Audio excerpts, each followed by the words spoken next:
अरे पंथ निहारत डगर बहारत, पंथ निहारत डगर बहारत, होता सुबह से शाम कहियो दर्शन देहे हो मिलन यो के राम, कहियो दर्शन देहे हो मिलन यो के राम। इसलिए हे माता उसी सबरी जैसा लगन लगाओ, आपका भी काम बन जाएगा। भजन करने का 8 विधि है। अष्टांग योग, यम नियम आसन प्राणायाम प्रत्याहार ध्यान धारणा और सबसे अंतिम है समाधि। 8 नियम करो आगे बढ़ोगी। अपने जिह्वा को कंट्रोल करो, मन को संयम करो, संतों का संग करो। और जिन जिन लोगों ने शास्त्र और संतों का संग किया, गुरु से नेह लगाया, बेड़ा पार भया। सत्संग बिना सोचो मानो। हाँ? तो इसलिए हे माता, यह हंसा का बड़ा विचित्र गति है। इंद्रियों के चक्कर में नहीं पड़ना, अपना काम बनाना, भक्ति करना। और देखो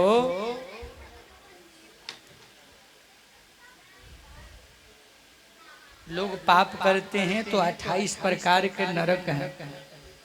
और माता जी को बताए कि कौन से पाप करने से कौन से नरक में जीव जाता है। सभी नरकों की गणना किए, ऐसी ऐसी बातें बताए कि मैया नरक के नाम सुन करके डर गई। और इतना डर गई कि पूछो मत। अरे नरक से बचेंगे कैसे बेटा? बोले कन्हैया से नेह लगाओ मैया, सगुन भक्ति करो, कल्याण होगा। और उससे भी आगे जीवों से प्रेम करो। इस देश के बहुत बड़े संत हुए जिनका नाम है एकनाथ भगवान। एक रामायण लिखे, एकनाथ रामायण।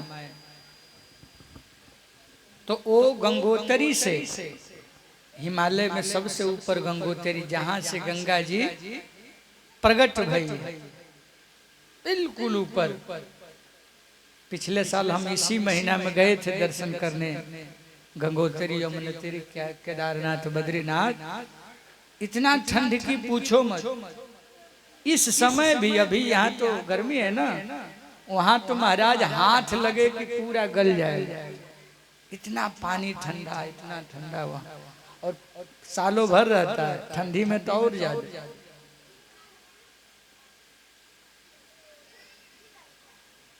तो उसी गंगोत्री से लोग जल भर के लाके गंगा सागर रामेश्वरम जाके भोले बाबा को चढ़ाते हैं। आज भी एक नाथ वहीं से जल भरे रामेश्वरम जा रहे थे चढ़ाने। पहले इतना सुविधा नहीं था, आज तो ट्रेन है ना। पैदल 6 महीना लग गया उनको दक्षिण भारत जाते जाते। बस 4 किलोमीटर रामेश्वरम भगवान का मंदिर बचा था। अब तो पहुंचने वाले थे, तब तक रास्ते में क्या देखते हैं, एक गदहा जो है प्यासा मर रहा है। पानी के बिना बस 5 मिनट में प्राण जाने वाला है। अब सोचिए कि यह जल ले जाके शंकर जी को चढ़ाऊं, इस गधा को पिलाऊं। 6 महीना से जल ढो रहा हूं। लेकिन उनके अंतरात्मा से आवाज आया, जीव पर दया करना सबसे बड़ा धर्म है। उन्होंने अपना जल को उस गधा के मुंह में डाल दिया। बोला कि हे भोले बाबा, अगर आप सब जगह रहते हैं तो गधे के मुंह से अपना जल ग्रहण कर ले। उस गधा का प्राण बच गया। तो बाहरी धर्म करते करते आंतरिक जीवन में भी हमारा आपका विकास होना चाहिए। सच्चा धर्म का मर्म यही है। अगर हम मनुष्य नहीं बन पाए तो बाहरी आडंबर पूजा पाठ दिखावा करने से कभी कल्याण होने वाला नहीं। जीवों पर दया करना, अपनों से छोटों को सताना नहीं, उनका सहयोग करना, उनको आगे बढ़ाना में, उनके बुद्धि में, उनके पढ़ाई लिखाई में उनके जीवन के विकास में सहयोग करना, अपने परिवार को सपोर्ट करना, अपने रिश्तेदारों को सपोर्ट करना, अपने गांव समाज देश का रक्षा धर्म में आगे रहना, ये भी सबसे बड़ा धर्म है। मैया तो कही कि बेटा इतना इतना धर्म कर्म बताया, नरक की बात बताया, मैं डर गई कैसे बचूंगी। तो कपिल देव जी ने कहा माता जी सारा संसार में वही भगवान रहता है, क्यों चिंता करती हो, भगवान का भक्ति करो सब काम बन जाएगा। लेकिन कलयुग में जानती हो माता, माई बाबू बेटा बेटी को बुलाते हैं, एक ही धर्म सिखाते हैं। कौन धर्म? पेट भरने का विद्या। जैसे भी हो भैया पैसा कमाओ, बस पैसा कमाने की विद्या पढ़ो, उसके अलावा घटिया से घटिया काम करो पर पैसा आना चाहिए नहीं। पेट भरने की विद्या से भी पहले जरूरी है उसको एक श्रेष्ठ मानव बनाने की विद्या पढ़ना, एक सही इंसान बनने की विद्या पढ़ो, एक आत्मिक विकास जिसका हो, भीतर अंधेरा न हो, भीतर प्रकाश हो, जिसके अंदर जो जग गया हो। और जब जग जाता है जीव तो अपना भी भला करता है, अपना साथ साथ जो भी उसके संपर्क में आएगा सबका भला करेगा। और जो भीतर से कचड़ा है बाहर बाहर कितनों विकास कर लेगा, एक न एक दिन अपना भी परेशानी में रहेगा और साथ में जो भी संपर्क में है सबको परेशानी में डालेगा। इसलिए भाव से कुभाव से अगर इस पाप से बचना चाहते हो तो एक ही उपाय है, भगवान का नाम का आश्रय लो बेटा माता जी, आपका कल्याण होगा। और इतना सुना करके कपिल देव जी महाराज माता जी से विदा लेकर के गंगा सागर में जाकर के अपना आश्रम बना के रहने लगे। इसीलिए कहा गया सब तीर्थ बार बार। और आप लोग तो गई हो, मैया बगल में है, के गोइल बतनी हाथ उठाई सब है तो गंगा सागर। हाँ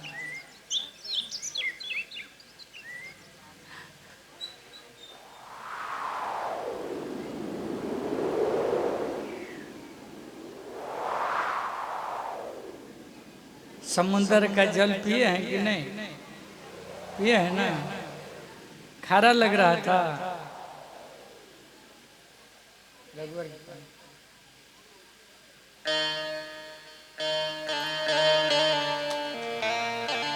यहाँ तृतीय स्कंद पूर्ण हुआ, चौथा स्कंद प्रारंभ होता है। माता देवहूति का वंश आगे नहीं चला क्योंकि कपिल देव जी ने ब्याह नहीं किया, लेकिन ये तीन बहनें थी, आकृति, देवहूति और परसूति। आकृति जी का विवाह हुआ दक्ष प्रजापति से, आकृति का विवाह रुचि प्रजापति से हुआ और परसूति जी का विवाह हुआ दक्ष प्रजापति से। जिनके घर में कई कई संतान हुए वहीं आई सती मैया जो 27 बहनें थी, जिनका विवाह भगवान शंकर के साथ हुआ था। और वही सती जी, एक दिन की बात है, उनके पिताजी दक्ष राजा शंकर के अपमान करने के लिए एक यज्ञ का आयोजन किए और उस यज्ञ में सब देवताओं को निमंत्रण दिया है, लेकिन हमारे भोले बाबा को यद्यपि दामाद है, ससुर दामाद में थोड़ा मनमुटाव है। किस बात को लेके? एक जगह प्रजा और देवताओं का सम्मेलन हुआ था। दक्ष प्रजापति को ब्रह्मा विष्णु शंकर मिलकर के उनको नायक बनाए थे, अध्यक्ष। तो सब सभा में बैठे थे, जैसे ही दक्ष जी आए सब खड़े हो गए उठ के। भोले बाबा बैठ के राम राम जाप करे, आंख मूंद करके, कौन आया कौन गया क्या पता। लेकिन जो सम्मान प्रिय आदमी होता है ना, वही देखता है कौन हमारा सम्मान नहीं किया। 1000 किया उस पर नजर नहीं है, 1000 खड़ा हो गया, बैठा कौन है उसको देख रहा है। देखा तो सब सम्मान की, लेकिन हमारा दमदेव बैठा। ये नहीं जाना करे मूर्ख तुमको कैसे दामाद बनाया है, लेकिन वो तो जगत का बाप है। तो लीला में तुमको ससुर बना लिया, बाकी उसका कौन बाप और कौन ससुर, सबका परदादा तो वही है। लेकिन पद मिलने पर अभिमान आ जाता है। कुर्सी में बड़ा पावर है। हाँ, नहीं कौअस जन्मा जगमाही, प्रभुता पाई जाहि मद नाय। बड़ी गजब बात। साहिब वही कॉलेज में हम जब पढ़ रहे थे, शायद 2014 की बात होगा, एमए में जब हम पढ़ रहे थे तो एक लड़का चुनाव लड़ रहा था। चुनाव जब लड़ रहा था तो 10 दिन उसका माहौल और उसका जो हालत हम देखे, इतना गर्म जोशी से मिलना जुलना बात करना और इतना ढंग से पेश आता था, इतना रंग बनाता था कि पूछो मत। लेकिन 10 दिन बाद जब चुनाव हुआ और उसके बाद रिजल्ट आया तो हार गए। जब हार गया तो तीसरे दिन उसके घर के बगल से हम गुजरे तो देखे छोटा सा दुकान में चुपचाप बैठा है। अरे बोले अध्यक्ष जी यहाँ, बोले यही हमारा घर। मतलब क्या हुआ, अभी तो पौधों नहीं मिला था तो इतना गुमान में थे। बोले अब ये सब चक्कर में नहीं पड़ेंगे, हमसे धोखा होगा। कुर्सी बड़ा गजब चीज है। आदरणीय सुखदेव जी कहते हैं, परीक्षित घटना यह घटी कि जब यज्ञ कर रहे थे दक्ष राजा, सब देवता उनके यज्ञ में गए, लेकिन 3 लोग नहीं गए, ब्रह्मा, शंकर और विष्णु। यज्ञ चल रहा है, विमान गया देवताओं का, माता सती कथा सुन रही थी। नजर गया, बाबा ये लोग कहाँ जा रहे हैं? बोले कथा सुनो ना। बोले ना ना बताओ। तो सुना तो हर पिताजी जग करत ना, वहीं सब लोग जाते। तो हमनियों को चले के चाहिए? बोले बिल्कुल जाए के चाहिए, बाकी भुला गई बणका, अभी तक निमंत्रण नहीं खे। अरे तो अपन घर में निमंत्रण खोजल जाला, चली ना। हो सके डाकिया गड़बड़ा दे ले ओखे। अरे ना सरकार, जान के नीचे बुलावल गए, इसलिए जाना उचित नहीं होगा। माता पिता गुरु के घर जग में धर्म में बिना बुलाइल जाए के चाहिए, लेकिन वैजा भी कोई तारा से मनमुटाव रखे नहीं जाना चाहिए, नहीं जाना चाहिए।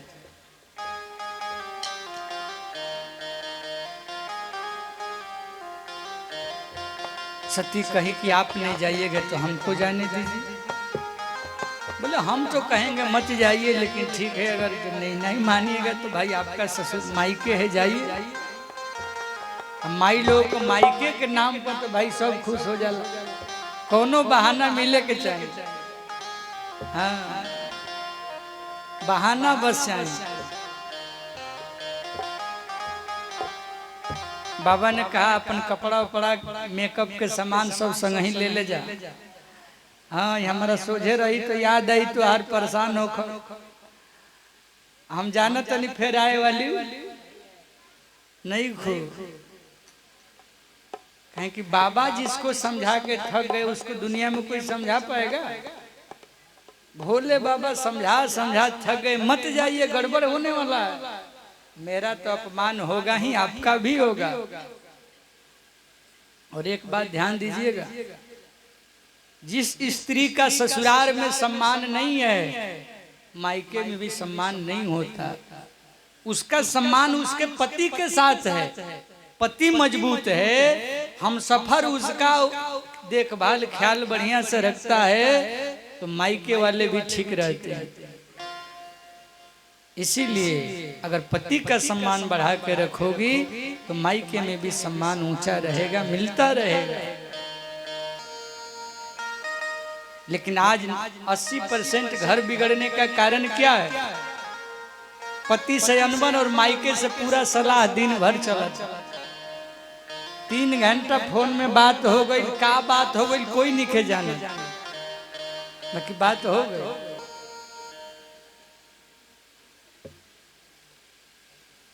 इसीलिए सावधान रहिए भाई। हम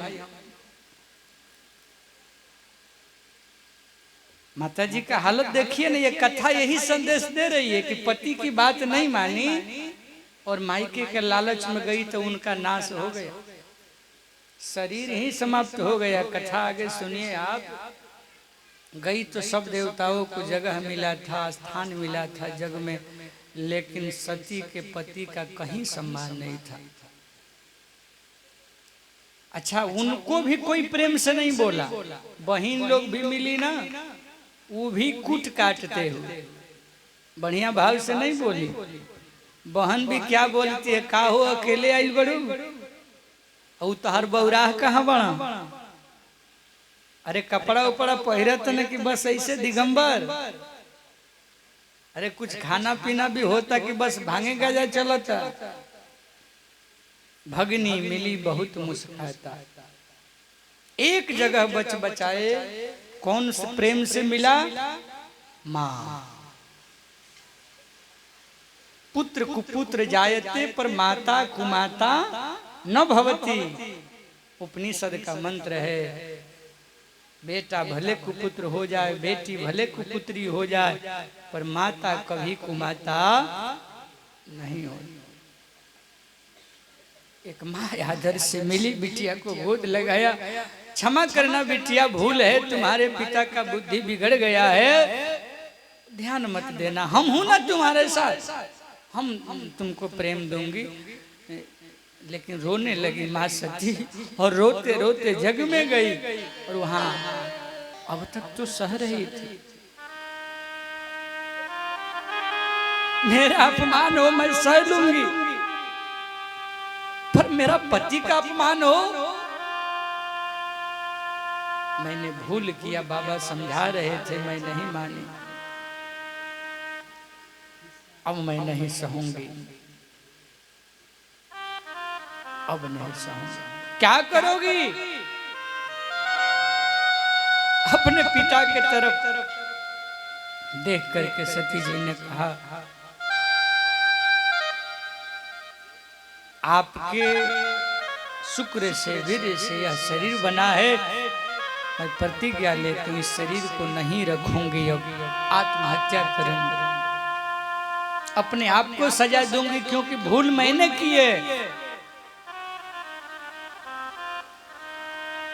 और जिन जिन लोगों ने शंकर को अपमान किया है सबको सजा मिलेगा, उचित फल सबको मिलेगा। और इतना कह करके सती मैया ने अपने अंगूठा को धरती पर दबाया और योग अग्नि प्रकट हो गया,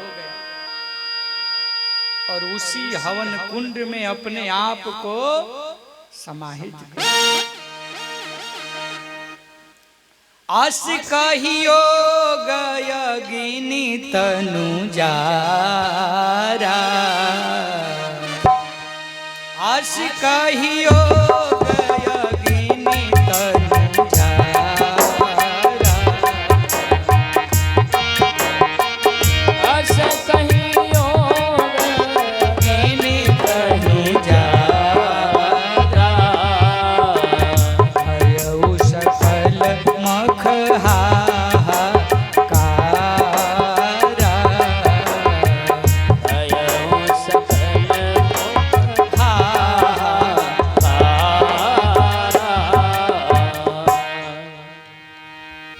सब जगह हाहाकार मचा है। और सती का शरीर जब समाप्त भया, शंकर जी के 2 गणों ने यज्ञ को विध्वंस करना चाहा, और जब यज्ञ विध्वंस करने लगे, वहां के लोगों ने, दक्ष राजा के सैनिकों ने मार के भगाया। नारद जी को सूचना मिला, नारद जी के माध्यम से भोले बाबा के पास सूचना गया। बाबा को क्रोध आया और बाबा ने अपने जटा को तुरंत जो है धरती पर पटका, और जैसे ही धरती पर पटका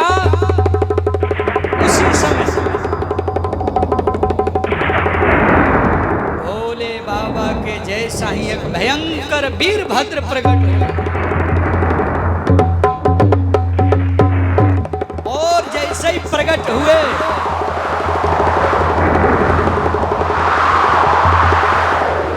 क्या करना है बाबा बताओ।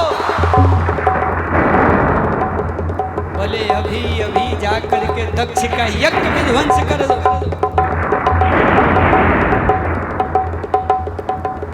वहां से वीरभद्र चला है और जैसे ही चलते चलते हरिद्वार पहुंचे जहां यज्ञ चल रहा था। जो मिला सबको मारते काटते यज्ञ विध्वंस करते हुए और पहुंच गए दक्ष राजा के पास और जा करके गर्दन पकड़ा, गर्दन काट के उसी यज्ञ कुंड में गोविंद आए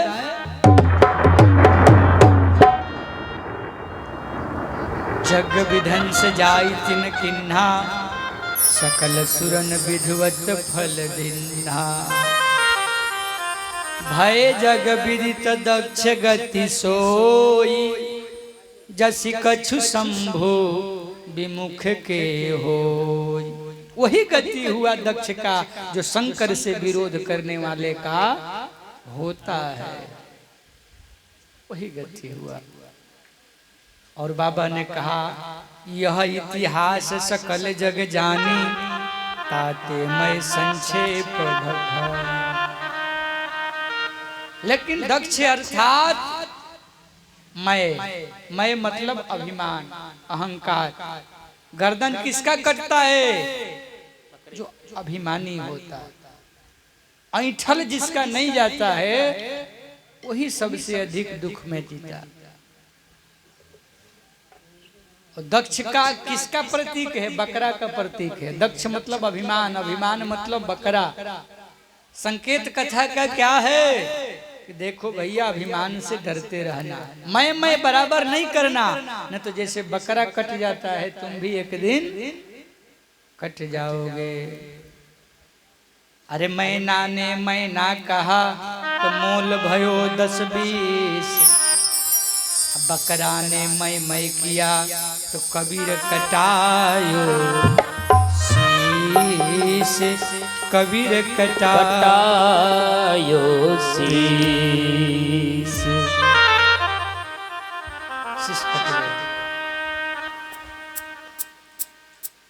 लेकिन सती मरत हरिसन बरु मांगा, जन्म जन्म शिव पद अनुराग। सती मरते मरते यह वरदान मांगी कि हे भगवान धरती पर अगर अवतार देना, जन्म देना तो हर जन्म में शंकर पति रूप में प्राप्त हो। इसीलिए वह सती जाकर के दोबारा मैना हिमांचल के घर में प्रकट भई, नाम सती जाकर के पार्वती तनु पाई। फिर पार्वती भाई बाद में आप कथा जानते हैं, नारद बाबा आए, नामकरण किया, तपस्या की बात कही, पार्वती जाके तपस्या की, सप्तर्षि परीक्षा लेने आए, आकाशवाणी भया और पुनः पार्वती अपने घर आई। भोले बाबा ने तारकासुर के वध के लिए देवताओं ने आश्वासन दिया। बाबा की बारात की तैयारी हुई और शिव पार्वती का विवाह हिमांचल मैना के आंगन में धूमधाम से हुआ। और बाबा विवाह करके वापस कैलाश पधारे और पार्वती ने 14 प्रश्न किया और भोले बाबा ने 14 प्रश्नों को राम कथा के माध्यम से कथा सुना के उनका मन का समाधान किया। बोलिए गौरी शंकर भगवान की जय। ये तो हो गई मनु शत्रुपा के तीनों बेटी की कथा। अब सुनिए 2 बेटा की कथा। 2 बेटा कौन कौन है? प्रियव्रत और उतानपाद। प्रियव्रतो उतानपादो शत्रुपात पतेः सुतः वासुदेवस्य कलया रक्षयायां जगतः स्थितो। अब बड़ी समझने की बात है। प्रियव्रत का अर्थ होता है श्रेष्ठ काम करने का संकल्प लेना, प्रियव्रत कहलाता है। उतानपाद का क्या अर्थ है? जो पैर के तरफ से जन्म ले उसको कहते हैं उत्तानपाद। बच्चा बहुत पैर के तरफ से जन्म लेते हैं, बहुत सिर के तरफ से।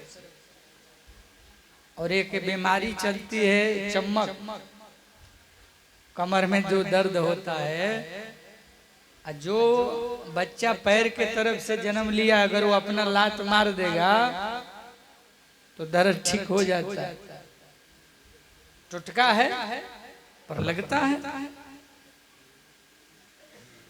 तो उतान पाद एक तो ये अर्थ है, दूसरा अर्थ यह है जिसका नित्य नया तरक्की हो, जो रोज नया तरक्की करे उसको कहते हैं उतान पाद। जिसका चरण, जिसका जीवन हमेशा ऊंचा उठते जाए उसको कहा जाता है उतान पाद।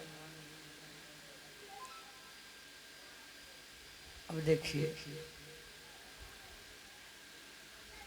उतान पाद राजा के जीवन में सब कुछ है। पत्नी भी बड़ा सुंदर है, नाम है सुनीति।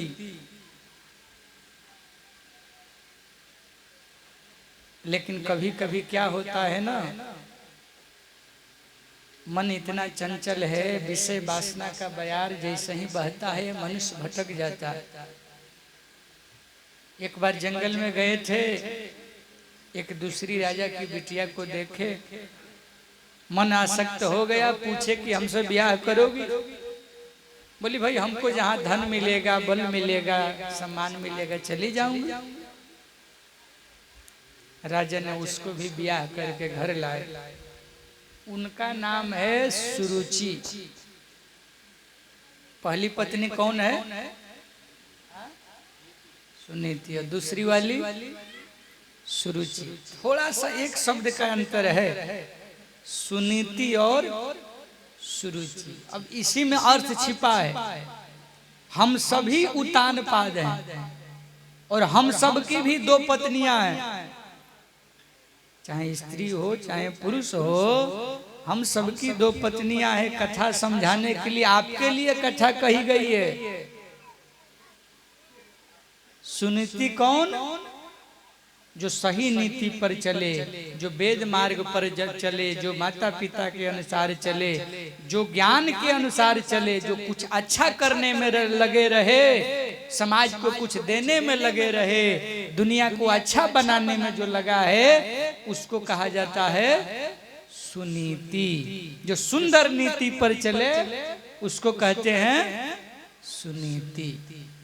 सुरुचि मतलब, सुरुचि मतलब अपनी रुचि का जो चले उसको कहते हैं सुरुचि।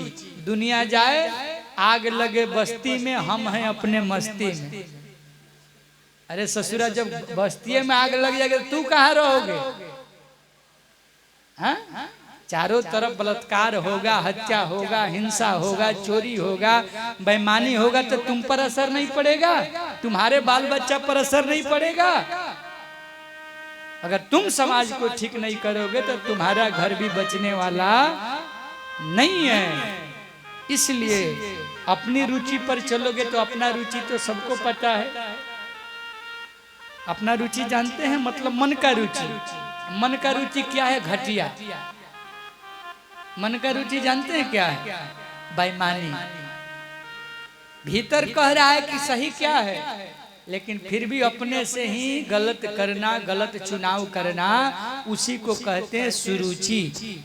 भीतर से दो आवाज आती है, एक अच्छा का, एक गड़बड़ का। गड़बड़ तरफ तो ज्यादा लालच होता है, चलो मौज मार ले, चलो फायदा उठा ले, वो है सुरुचि। लेकिन वही थोड़ा आत्मा की जो आवाज सुनते हैं, भीतरी ज्ञान और बोध को जो समझते, वो कहते नहीं, बिकने के लिए नहीं पैदा हूँ, छोटे स्वार्थ में नहीं डूबूंगा, घटिया काम नहीं करूंगा, भूखा मर जाऊंगा, पर किसी जीव को हत्या करके नहीं खाऊंगा, मैं किसी जीव को नहीं सताऊंगा। जो नहीं सताता है वो है सुनीति। जो अपने जिह्वा के स्वाद के लिए बकरा चबा जाता है, किसी का गला मरोड़ देता है, वो है सुरुचि। अपने रुचि पर जो चले वो है सुरुचि। हम अपना जैसे चाहे 5 शादी करे, 10 करे, जिसके साथ रहे, बेविचार करे, घटिया जिंदगी जिए, वो है सुरुचि। जो कहे नहीं, एक पत्नी व्रत, एक पति व्रत, और अपने पति पत्नी में हम संतुष्ट हैं, समर्थ हैं, ठीक हैं, वो है सुनीति। जो बहका है, जो भटका है, वो है सुरुचि।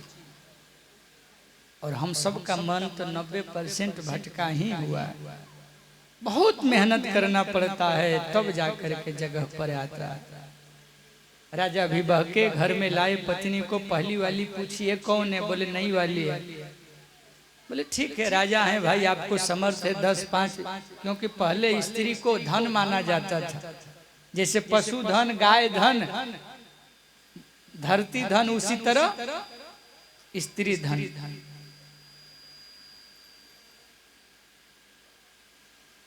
इसीलिए आप लोग देखे थे ना, जुआ में भी जब लोग सब हार जाते थे तो पत्नी को दांव पर लगा दिया। ये कहाँ का न्याय है? है न्याय? आपको क्या अधिकार है किसी को दांव पर लगाने का? आज तक सुने हैं कि कोई पत्नी ने अपना पति को दांव पर लगा दिया है इतिहास में कहीं?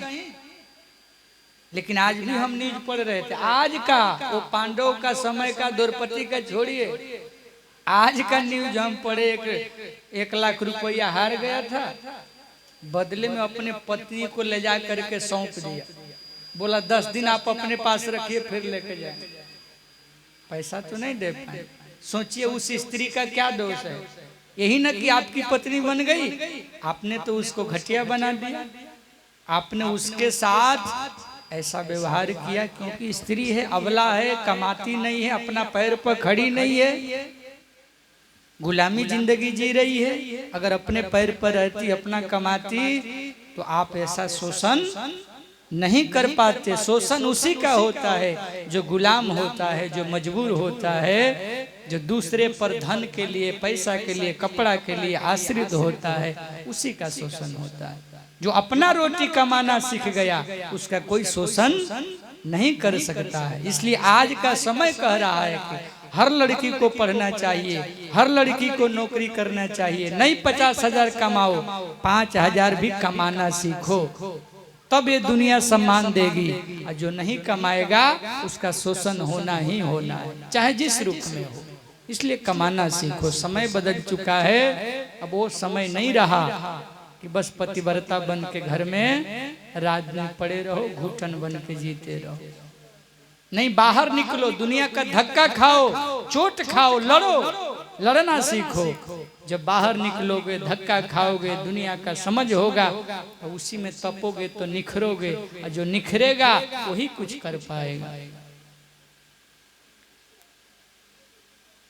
नैकी वाली ने कहा ई घर में रही तो हम ना रह।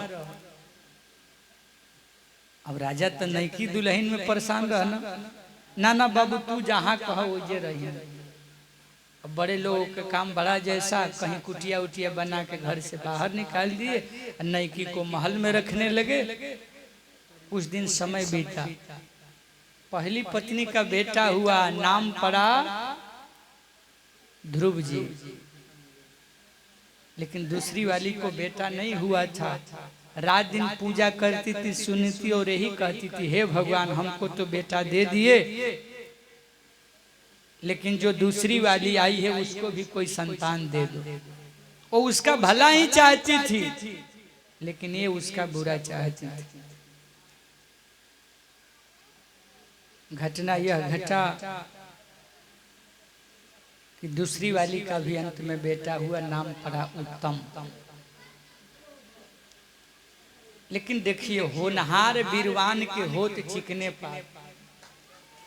संत लोग कहते हैं, शास्त्र कहता है, जो बालक आगे बढ़ना चाहता है या जिनका जस नाम होना है, बचपन से उसका गुण दिखाई देने लगता है। जो पेड़ अच्छे होते हैं ना, उसका चिकना पत्ता होता है छोटे से।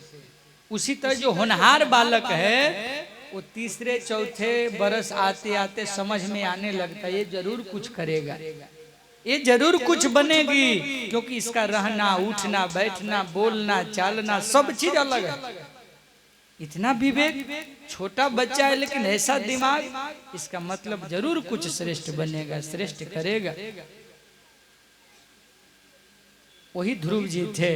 एक दिन की बात है, अपने पिताजी का प्यार पाने के लिए गोद में बैठने गए। उनका छोटा भाई बैठा हुआ था।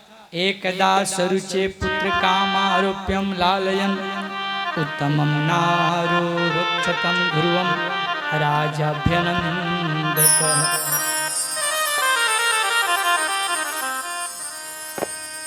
जैसे गोद में बैठना चाहे ध्रुव जी, सुरुचि ने देखा तो आग बबूला हो गई और धक्का दे करके उसको गोद से नीचे उतार दिया और बोल पड़ी, तुम्हारी हिम्मत कैसे हो गई राजा के गोद में बैठने का? इस गोद में वही बैठेगा जो मेरे गर्भ से जन्म लेगा, इस पर मेरा बेटा का अधिकार है। छोटा बालक रोते रोते पहुंचा। छोटा छोटा कितना भी था लेकिन विवेक तो था उस बालक के पास।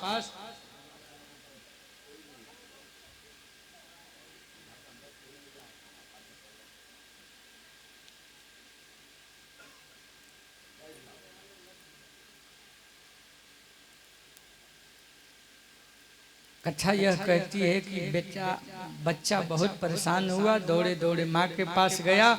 मैया, छोटी माँ ने हमको धक्का दे करके भगा दिया, क्या मैं अपने पिता का पुत्र नहीं हूँ? बचपन से जो प्यार हमको पिता दिए, क्या मैं उसका अधिकारी नहीं हूँ? बालक के मन में कभी भी गंदी बात और गलत बात नहीं कहना चाहिए। सुनीति ने कहा, क्या हुआ बेटा? बोले ऐसा ऐसा हुआ।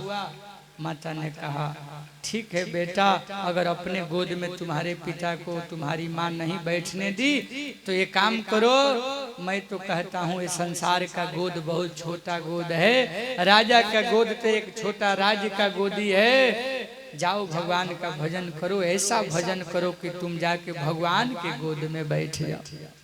मेरा ऐसा आशीर्वाद है। सुन करके ध्रुव जी का गलानी में भरते हुए घर त्याग दिए और जाकर के भगवान का भजन करने लगे। लेकिन भजन भी होता है, बिना गुरु का नहीं हो सकता है। सुने हैं ना, गुरु निधि भव निधि तरई न कोई, जो बिरंची शंकर समहोई। माँ कही है, बेटा जाओ, हर देश में भगवान है, ऐसा कोई जगह नहीं जहां परमात्मा नहीं। हर देश में बसा है, सब जगह है, जहां ढूंढोगे मिलेगा।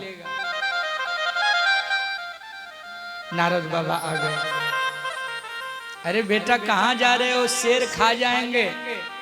नहीं नहीं, भगवान बचा लेंगे, भगवान को पाने जा रहे हैं। अरे भगवान नहीं होते, जाओ घर। ये क्या बोल रहे हैं? बाबा हो के गलती बता रहे हैं। अच्छा, नारद जी क्यों बोल रहे थे? ठोक बजा के देख रहे थे बर्तन कच्चा है कि सच में भगवान को पाने चला है कि ठगने चला है। जब देख लिए कि नहीं बच्चा निष्ठावान है, तब बोले कि वाह बेटा, मैं समझ गया भगवान मिलेंगे। लो हम मंत्र दे देते हैं, इसी मंत्र का जाप करना, भगवान मिलेंगे। गुरु ने आए और गुरु ने रास्ता बना करके चल गए। गुरु का खोज करना चाहिए, गुरु सबको बनाना चाहिए। ओम नमो भगवते वासुदेवाय मंत्र का जाप प्रारंभ हुआ। पहला महीना, दूसरा महीना, तीसरा महीना, बिना फल का, बिना जल का, एक पैर पर खड़ा होकर के ऐसा समाधि लगाए, देवता लोग परेशान हो गए। छठवां महीना आते आते सब देवता बोले जल्दी भगवान प्रकट हो जाइए, नहीं तो हम सबका श्वास रुकने वाला। एक बालक का तप देख करके ब्रह्मा शंकर सब भगवान को निवेदन किया। भगवान आज ध्रुव जी के सामने प्रकट हुए। ध्रुव जी देख करके भगवान को हंस रहे हैं, भगवान भी मुस्कुरा रहे हैं, 88,000 ऋषि भी मुस्कुरा रहे हैं, सूत जी सौनक भी मुस्कुरा रहे हैं। और कथा सुनाते सुनाते सुखदेव जी भी मुस्कुरा रहे हैं और परीक्षित भी मुस्कुरा रहे हैं।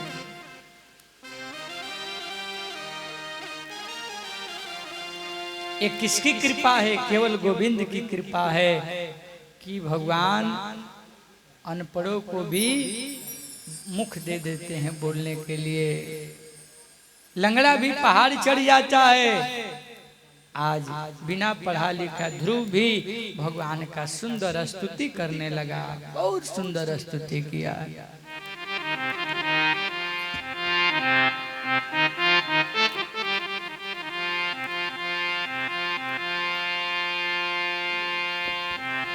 हे मुरलीधर छलिया मोहन,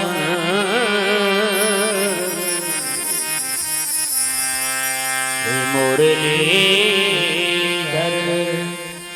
छलिया मोहन,